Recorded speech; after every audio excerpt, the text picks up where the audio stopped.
Hello and namaste to all of you. This is Jevin Shalihan from Department of Physiotherapy and Diagnosis.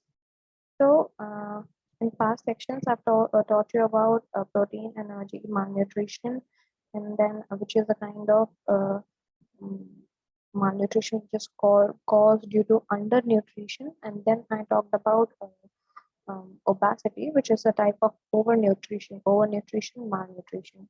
Now,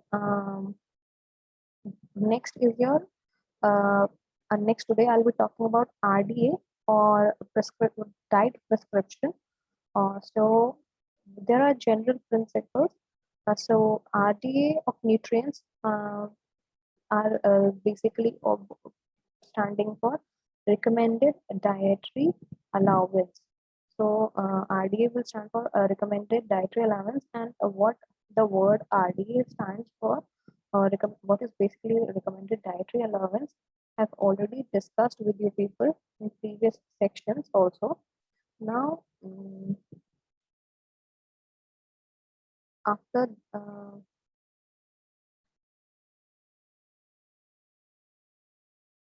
now, RDA basically it provides extra provisions to prevent the development of deficiency. So RDA, it has been prescribed for all the essential nutrients as per the stipulations of WHO and FAO.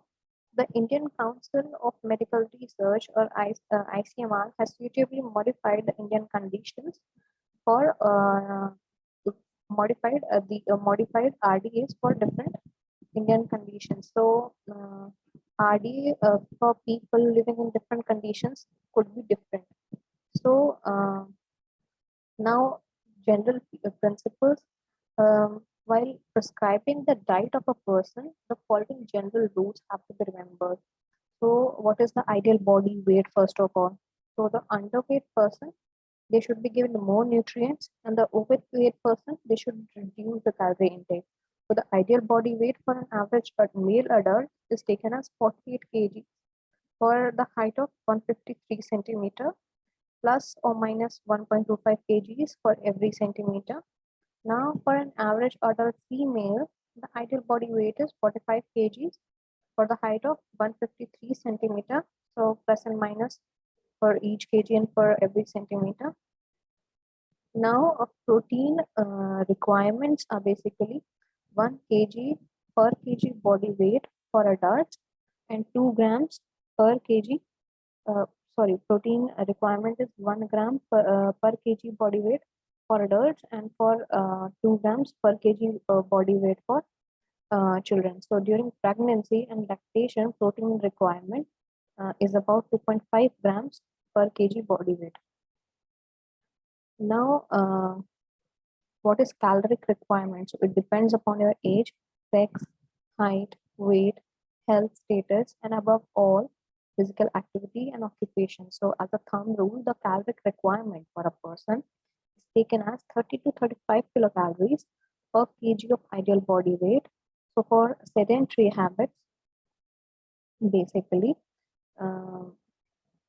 lower values, that is 30 kilocalorie, and for moderate muscular activities, higher values, that is 35 kilocalories, are prescribed. So considering the average weight of an adult Indian, so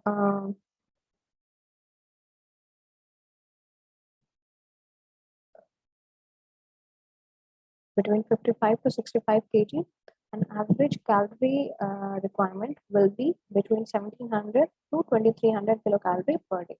So an extra allowance of 300 kilocalories is necessary during pregnancy and lactation periods or during convalescence. So, or extra 300 kilocalories as per supply. Now, SDA basic, what is SDA basically? So, extra energy is to be supplied to account for SDA. Now, the ratio, so balanced diet should contain calories from carbohydrates, proteins, and fats, and the ratio of 60 is to 20 is to 20. So, 60 for carbohydrate maximum, 20 for proteins, and 20 for fats. Now, first step, you have to check for the caloric requirement. So, for a 60 kg sedentary man, the energy requirement is 60 into 30, that is 1800 kilocalorie plus additional allowance for SDA. So, but that will be 10%. So 1800 into 10%, 180. So therefore, the total requirement is roughly 20,000 kilocalories. Now, RDA for 60 kg sedentary man will be based on those principles. So, second step will be to decide the proximate principles. So, if he or she requires 60 gram protein, this will give 60 into 4 to 50 kilocalories of energy. So, his total requirement is 20,000 kilocalories. So, therefore, carbohydrate plus fats will provide 2000 minus 240, 1760 kilocalories. So, it's a general rule about 20% of total calories are supplied by fat. So, therefore, fat should supply 1760 into 20%, 350 kilocalories. So, which is provided by 350 by 9. So, about 35 grams of fat. And now, about 30% of total body fat may be supplied as polyunsaturated fatty acid. Now the rest 1400 kilocalorie are supplied by 350 grams of carbohydrate, and these calculations are based on the fact that 1 gram of carbohydrate provides 4 kilocalorie and 1 gram of fat supplies 9 kilocalories. So 1 gram of protein will give 4 kilocalories. So the third step will be general composition of food. So now you calculate how these proximate principles are supplied in common foodstuffs. So for these exercise, you have to familiarize with nutritive value of the food. So you have to calculate first the nutritive value. Next will be to determine the items of food.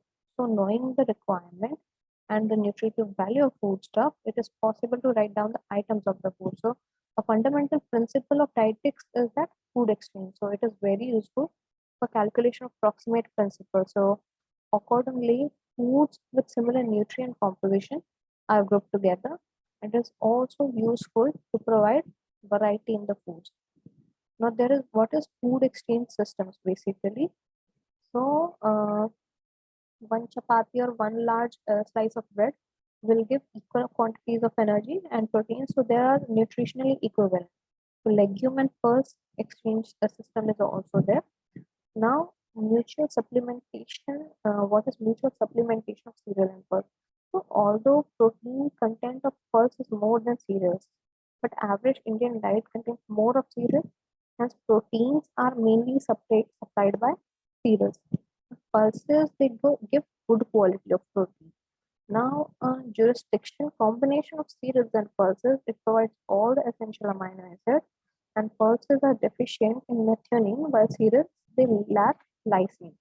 Then accepted formula is that food should contain pulses and cereals in the ratio 1 is to 5 to provide good quality protein. Now, supplementing the cereals with animal proteins is certainly good to improve the quality, but at higher cost. Now, fruits and vegetables will provide vitamins and minerals. So, vitamin A is available in ripe mango and papaya, carrot, and beetroot, and other leafy vegetables. So, B complex vitamins they may be supplied by cereals. So, parboiled rice, whole wheat powder, and green leafy vegetables. Now, major source of calcium are milk, cereal, pulses, and green leafy vegetables. And iron is mainly supplied by pulses, cereals, vegetables, meat, and liver. And jaggery, in turn, is a good source of iron, and jaggery is therefore superior to refined sugar, and especially for children. So, milk is a very poor source of iron. Now, what is about there is prescribing a normal diet. So we can assemble this knowledge to prescribe a diet to suit the requirements. Now, the result you have to check. Now, this will satisfy the requirements regarding protein of 60 grams, fats of 45 grams, calorie of 2000 kilocalorie, calcium 400 mgs, and iron 25 mgs. So that cereals and pulses ratio is maintained at 5 is to 1. When calories alone are to be increased, as the case of person having severe muscle exercise, tubers and roots will serve this purpose. Now, fifth step is to give 3 meals per day. So total quantities approximate principle, just calculated, are divided into breakfast, lunch, and supper. So now for different kind of disease conditions also, there are different diets. So diets for diabetic patients will be kindly differently, and there is a term called glycemic index. So that we will discuss in the next lecture. Until then, if you have any doubts regarding the current lectures, you can ask me. Until then, take care and goodbye.